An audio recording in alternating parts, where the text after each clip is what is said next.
Hello viewers, welcome to our channel. నేను మీ చరణ్ పరిమి. హైడ్రా ఇప్పటిదాకా అక్రమార్కులకు మాత్రమే కొరడా విసురుతూ వస్తూ ఉంది. కేవలం ఎవరైతే కుంటలు చెరువులు ఆక్రమించుకున్నారో ఇలాంటి వాళ్ళ భవనాలను కూలుస్తూ వస్తుంది. ఇటువైపు హైడ్రా మీద ప్రజలందరికీ ఒక సాఫ్ట్ కార్నర్ వచ్చేసి హైడ్రాని ఒక హీరోలా చూస్తూ ఉన్నారు. హైడ్రా కమిషనర్ని హీరోలాగా చూస్తున్నారు. అయితే ఇది ఒకవైపు జరుగుతూ ఉంటే హైడ్రా పేరుతోటి ఒక అక్రమాలు కూడా జరుగుతూ స్టార్ట్ అయిపోయాయి. సో హైడ్రా చేస్తుందా లేకపోతే ఎవరు చేస్తున్నారు, హైడ్రా పేరుతో జరగడం ఏంటనేది ఆశ్చర్యంగా ఉంది కదా. సో దీని గురించి మనం మాట్లాడదాం.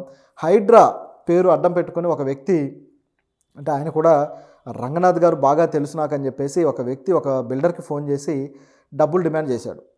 బిల్డర్స్కి ఎందుకు చేశాడా అంటే, ఇప్పుడు హైడ్రా ఏంటంటే ఏదైతే కుంటలు చెరువులు ఆక్రమించిన వాళ్ళని బిల్డింగ్స్ని కొట్టేస్తుందో అదేవిధంగా ఈ బిల్డర్స్ కట్టిన ఏవైతే బిల్డింగ్స్ ఉంటాయో వాటి మీద ఇట్లాంటి ఆరోపణలు తీసుకొచ్చి మీరు ఈ విధంగా కుంటలను ఆక్రమించి కట్టారు కాబట్టి మీ మీద చర్యలు ఉంటాయి అన్నట్లుగా అతను బెదిరించి వసూలు చేస్తున్నాడట.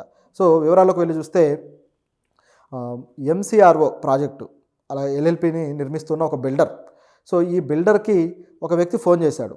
ఫోన్ చేసి, నేను హైడ్రా తరపు నుంచి మాట్లాడుతున్నాను, మీరు కడుతున్నది ఏదైతే ఉందో అది అక్రమం అని చెప్పేసి వాళ్ళతో అన్నాడు. సో వాళ్ళు కూడా షాక్ అయ్యారు, ఇదేంటా అని చెప్పేసి.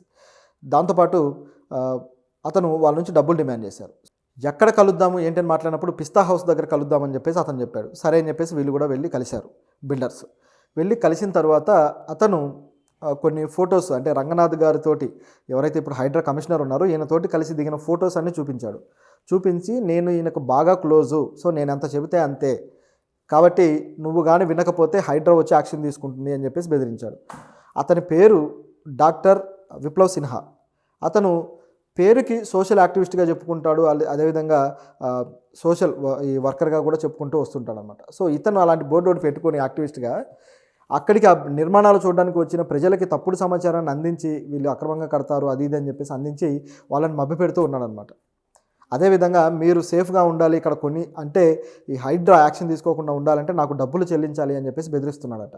ఆ విధంగా ఇతన్ని కూడా ఈ బిల్డర్స్ను బెదిరించి దాదాపు 20 లక్షల రూపాయలు డిమాండ్ చేశాడు.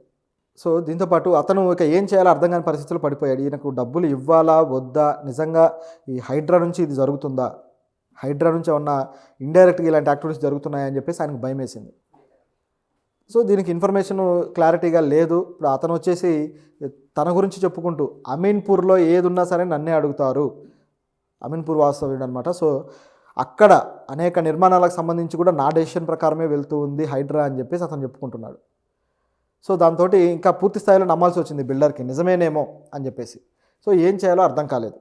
ఈ టైంలో ఇక తప్పని పరిస్థితుల్లో ఇక 20 లక్షలు ఇద్దామా లేదా అని ఆలోచించుకొని చివరికి పోలీసులను ఆశ్రయించాడు. ఎందుకంటే తామే తప్పు చేయలేదు, ఊరికే డబ్బులు ఎందుకు ఇవ్వాలి, ఏంటో చూద్దామని చెప్పేసి వీళ్ళకి డౌట్ వచ్చేసింది. డౌట్ వచ్చి పోలీసులను ఆశ్రయించాడు. ఆశ్రయించిన తర్వాత పోలీసులు రియాక్ట్ అయ్యి వీళ్ళు మొత్తానికి ఆయన్ని ఛేదించి పట్టుకున్నారు. పట్టుకున్న తర్వాత ఇక ఏంటి తన కథ అని చెప్పి చూశారన్నమాట. చూస్తే ఈయన మామూలుగా అయితే ఒక డాక్టరు. సో ఇతను అనుకోకుండా ఎప్పుడో సందర్భంలో కుదిరినప్పుడు రంగనాథ్ గారితో కొన్ని ఫోటోలు దిగున్నాడు. ఆ ఫోటోలను అడ్డం పెట్టుకొని ఈ విధమైన దందా చేస్తూ వస్తున్నాడు కొన్ని రోజుల క్రితం నుంచి.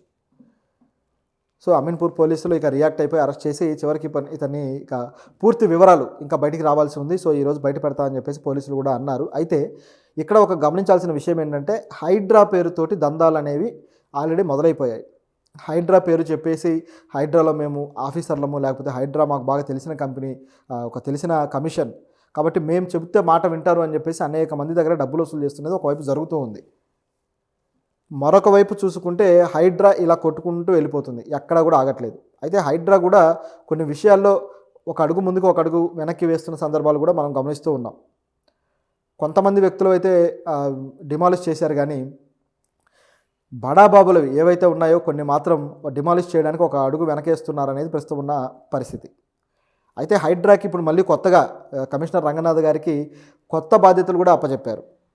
అది ఏంటంటే ఈ ఫిర్యాదుల మీద చర్యలు తీసుకోవడానికి ఆయనకు పూర్తిస్థాయి హక్కులు అయితే కల్పించారు. పూర్తిస్థాయి హక్కులు కల్పిస్తూ ఆయనకి ఏం చేశారంటే ఈ చెరువులు వీటి పునరుద్ధరణకు సంబంధించిన కమిషన్కి కూడా ఆయన్నే హెడ్గా నియమించారు. ఏవైతే చెరువులు ఉన్నాయో, ఏవైతే కుంటలు ఉన్నాయో వీటిని ఆక్రమించి కట్టారు కదా, వీటిని కూల్చేయడం వరకు హైడ్రా బాధ్యత. అయితే ఇప్పుడు వీటిని తిరిగి పునరుద్ధరించాల్సిన అవసరం అయితే ఉంది. సో ఇది ఎవరు చేయాలి? మామూలుగా అయితే దీనికి సంబంధించి ఇరిగేషన్, వాటర్ డిపార్ట్మెంటు, అలాగే పర్యావరణ డిపార్ట్మెంటు, సో ఇలాంటి డిపార్ట్మెంట్లు అన్నీ కలిసి కొలాబరేటివ్గా చేయాల్సిన పని అది. అయితే దీంట్లో అలాగే సహజ వనరులు రక్షించాల్సిన బాధ్యత ఇవన్నీ కూడా ఈయనకి కూడా ఆ సపరేట్ బాధ్యతలు అయితే అప్పగించారు, పునరుద్ధరణకు సంబంధించిన హక్కు ఒక అథారిటీ. ఇప్పుడు తన ఈ కమిషన్ సమక్షంలో కొంతమంది కొత్తగా మళ్ళీ కమిటీని ఏర్పాటు చేసి దాన్ని పునరుద్ధరించడానికి చర్యలు అయితే తీసుకోబోతున్నారు. సో ఇది హైడ్రా చేయబోతున్న పని. ఒకవైపు మంచి జరుగుతుంటే మరోవైపు ఈ విధమైన అక్రమార్కులు కూడా తయారవుతూ వస్తున్నారు. దీన్ని అరికట్టడానికి హైడ్రా ఇంకాస్త చురుగ్గా పనిచేస్తూ ఇలాంటి వాటి విషయంలో స్టేట్మెంట్లు కూడా ఇస్తే బాగుంటుంది రంగనాథ్ గారు.